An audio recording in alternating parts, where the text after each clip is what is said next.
Alors, la troisième partie du webinaire, on va maintenant parler des solutions prometteuses et des défis de demain. Alors, dans les solutions prometteuses, on a parlé tout à l'heure de la RFID. Donc, la RFID, c'est pour Radio Frequency Identification Detection. Donc, en gros, l'idée, c'est que vous allez avoir une puce qui est présente sur l'oreille, donc des porcelets ou des porcs, et cette puce, elle est reliée au numéro individuel de chaque animal. Cette puce, elle va pouvoir communiquer avec tout un tas donc, de systèmes donc, d'antennes, et ces antennes, je vais pouvoir les positionner dans des DAC, dans des systèmes plus ou moins automatisés, qui vont me permettre de savoir que l'animal est passé à cet endroit-là. Donc c'est une technologie qui est connue et reconnue, puisque c'est quelque chose qui est déjà utilisé dans 3 filières de manière automatique, en chevaux, en équins et en caprins. En bovin et en porc, c'est plutôt une technologie qui a beaucoup de vertus techniques, donc qui peut être utilisée, mais qui n'est pas réglementaire. Donc dans les vertus techniques qu'elle peut avoir, finalement, c'est de faire des cartes de traçabilité, c'est-à-dire que le 2245, quand il arrive à l'abattoir, en fait, on est en capacité donc de savoir tout ce qui s'est passé parce qu'il a entre guillemets sa carte d'identité digitale qui est directement implémentée donc dans sa puce. Il y a un certain nombre de projets au sein de la filière qui tournent autour de ces thématiques-là. En fait, on peut aussi se dire que toutes les données individuelles, si on vient les conglomérer, on est en capacité de venir faire des tableaux de bord. Et ces tableaux de bord, derrière, ils peuvent être utilisés pour avoir une vision plus à la fois synthétique, mais aussi plus exhaustive de ce qui se passe à l'intérieur donc, de son élevage. Donc, quand on utilise ce genre d'identification individuelle des animaux, en fait, il y a un changement d'échelle dans le pilotage de l'exploitation. C'est-à-dire que historiquement, une exploitation, on la gère soit plutôt à l'échelle de l'exploitation globale, soit à l'échelle de la bande. Donc la bande, c'est un collectif d'animaux qui sont tous nés au même moment et qui vont grandir donc ensemble. En fait, avec la RFID, on a un changement d'échelle de pilotage. On va être capable de piloter à l'échelle des individus. Et là, vous vous rendez compte qu'on est bien plus fin dans le pilotage, mais ça nécessite de collecter donc plus de data donc pour ça. Et la RFID peut clairement être une solution donc intéressante donc à l'avenir. Alors, dans le monde de la RFID, il faut avoir en tête qu'à l'heure actuelle, on utilise énormément de basses fréquences. Alors, je dis énormément de fréquences, c'est dans le monde de la RFID, le 3 quarts, même plus du 3 quarts des puces utilisées, c'est de la basse fréquence. Après, les puces RFID, pour le moment, sont utilisées de manière relativement anecdotique au sein de la filière. Pourquoi? Parce qu'il y a le fait de devoir poser donc les boucles. Poser des boucles RFID, ça n'a du sens que si on a de l'automatisme, donc des DAC, des systèmes comme ça donc dans l'élevage, et ces systèmes-là ne sont pas encore ultra démocratisés. Et surtout, des boucles de ce type-là, ça peut coûter entre 3 et 5 euros. Donc ça coûte quand même relativement cher si on doit le considérer comme un consommable. Ce qui peut un peu révolutionner donc la chose, c'est le développement de ce qu'on va appeler les puces ultra haute fréquence. Et là, les ultra haute fréquences sont sur des tarifs qui pourraient être inférieurs à 1 euro. Et là, on pourrait le considérer comme consommable et de ce fait-là, avoir quelque chose qui se démocratiserait donc davantage. Dans les autres technologies qui sont intéressantes à mettre en avant, c'est la caméra. La caméra qui a probablement pas mal d'avenir donc devant elle, parce que c'est un capteur sur lequel on peut répondre à une multitude donc, de questions. Parce que finalement, c'est un capteur unique, mais à partir de ce capteur unique, selon les traitements d'image que l'on va faire derrière, on va être en capacité d'avoir plein d'applicatifs donc différents. Donc comme par exemple, donc là je vous présente des choses qui sont déjà présentes sur le marché. Par exemple, compter les animaux. Quand on va avoir des transferts d'animaux d'un élevage à un autre, ou d'une exploitation à une autre, et finalement, on va compter le nombre d'animaux présents dans le couloir, donc qui partent vers la nouvelle exploitation, pour être en capacité de créer le bon de commande entre les deux exploitations. Un autre élément, c'est la détection des chaleurs. Quand la truie va devoir être inséminée avec une insémination artificielle, on va essayer d'être vigilant à son niveau d'excitation, d'agitation autour des chaleurs. Pour faire cela, en fait, on vient positionner un verra devant le groin des truies, c'est ce que vous voyez sur la photo qui est là. Et l'idée, c'est d'apprécier le niveau d'excitation de la truie, et notamment ce qu'on va appeler l'immobilité au verra, pour essayer de détecter si elle est en chaleur ou pas. Et en fait, il y a des caméras qui sont maintenant en capacité donc de le faire et qui peuvent permettre donc d'aider l'éleveur dans sa prise de décision. Ensuite, on va avoir l'occupation des zones de vie. Donc, je pense notamment à des élevages dans lesquels on peut avoir donc des courettes. L'idée, c'est de dire, est-ce qu'on pourrait avoir une idée de combien de temps les cochons ont passé sur la courette? Maintenant, avec des systèmes de caméras, on est en capacité de faire ce genre de choses. Et enfin, on a l'estimation donc, du poids. Donc ça, c'est de loin l'applicatif qui est le plus attendu et sur lequel on a déjà des premiers livrables qui existent, où on est en capacité, avec des technologies de prise d'image, de déterminer le poids des animaux.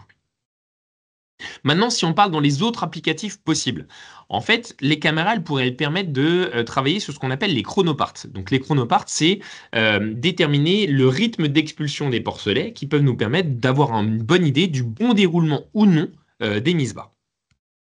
Pareil, les caméras, elles pourraient avoir un intérêt, c'est déterminer le niveau d'activité et les positions détruites. Donc là, je vous donne un exemple sur un projet, le projet SOMOVE, piloté par l'INRAE et sur lequel on s'est associé avec Dilepigs, où l'idée, c'était d'être en capacité de déterminer le niveau d'activité détruit, mais aussi le type d'activité qu'elles peuvent avoir.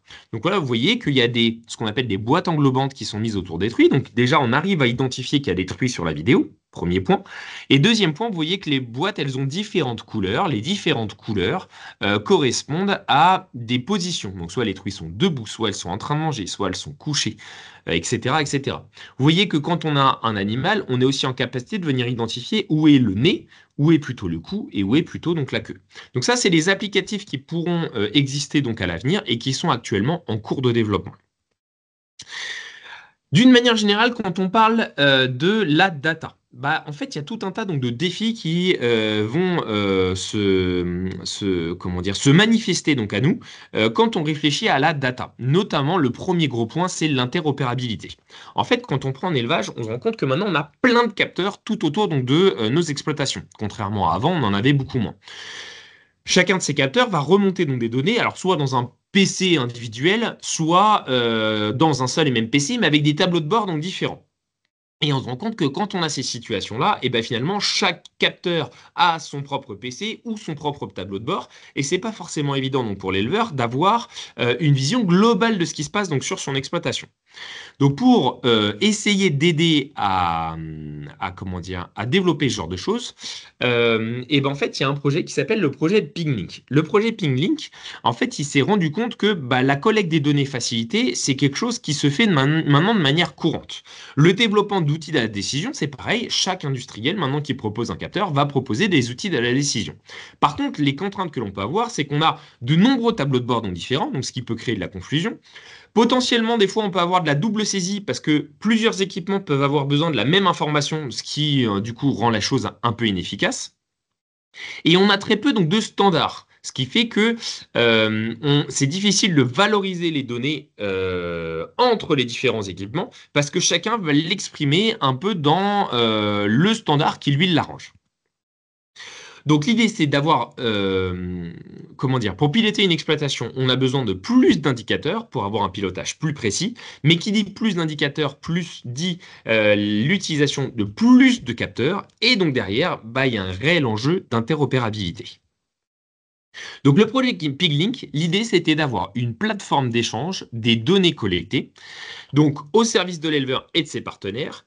Et pour échanger ces données, on va passer par ce qu'on appelle une API. Donc l'API, en gros, c'est une interface web normalisée qui va permettre la circulation donc, de données bien précises. Donc par exemple, on va dire un poids, c'est forcément quelque chose qui s'exprime en kilos, avec un chiffre après la virgule, comment dire, et avec une virgule, et non pas donc des points dans la façon dont c'est rédigé. Et de ce fait-là, on va pouvoir échanger donc, des données donc, de poids entre les bases de données. Et donc, ça va permettre la mise en place donc, de bases de données au sein donc, de chaque élevage, avec des systèmes de droit d'accès qui vont permettre aux utilisateurs, via des canaux qui vont s'ouvrir ou se fermer à la décision donc, de l'éleveur, pour permettre des échanges donc, de données. Donc, ce qui est important de comprendre, c'est que PingLink, ce n'est pas une base de données centrale, mais c'est bien une passerelle entre des bases de données existantes et disponibles. Donc pour l'éleveur, quel intérêt ça? Ça permet la collecte de données facilitée et optimisée, éviter la double saisie, et ça permet un pilotage amélioré avec des nouveaux indicateurs dans les tableaux de bord, parce qu'on va pouvoir aller récupérer des données dans différents tableaux de bord pour venir les mettre dans un tableau de bord non synthétique. Pour les équipementiers, l'idée, c'est de venir enrichir leur tableau de bord avec de nouvelles données et de nouveaux capteurs en allant récupérer donc des données qu'ils n'ont pas forcément à disposition dans les capteurs que eux ont installés au sein de l'exploitation. Donc l'idée, c'est de permettre une compatibilité entre les différents équipementiers pour éviter de démultiplier les tableaux de bord, les collectes de data, etc., etc. Sachant qu'à l'heure actuelle, on est plutôt dans une logique où chacun a un peu ses propres standards et que c'est parfois de ce fait-là difficile d'échanger donc des données.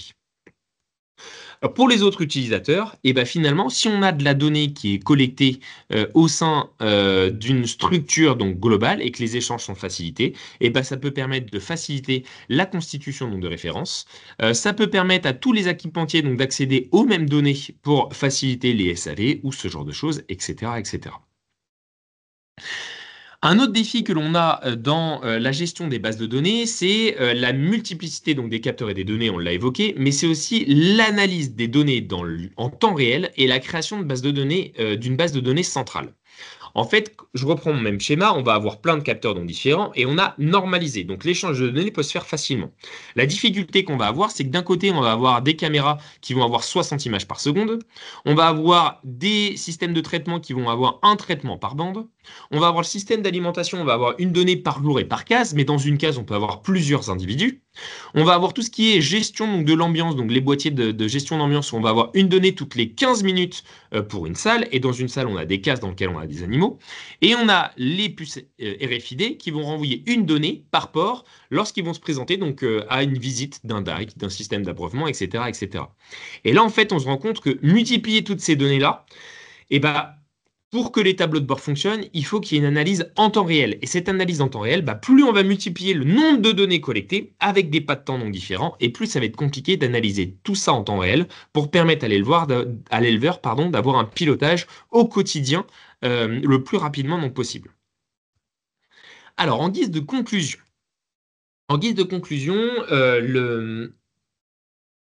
comment dire, quand on investit dans l'élevage de précision, il faut avoir en tête qu'on a quand même énormément d'avantages qui viennent avec. Donc, on a un travail qui peut être plus efficace parce qu'on va avoir un focus sur les points bloquants grâce aux données collectées, par les automates. Et de ce fait-là, on va orienter nos tâches vers des tâches avec une plus grande plus-value.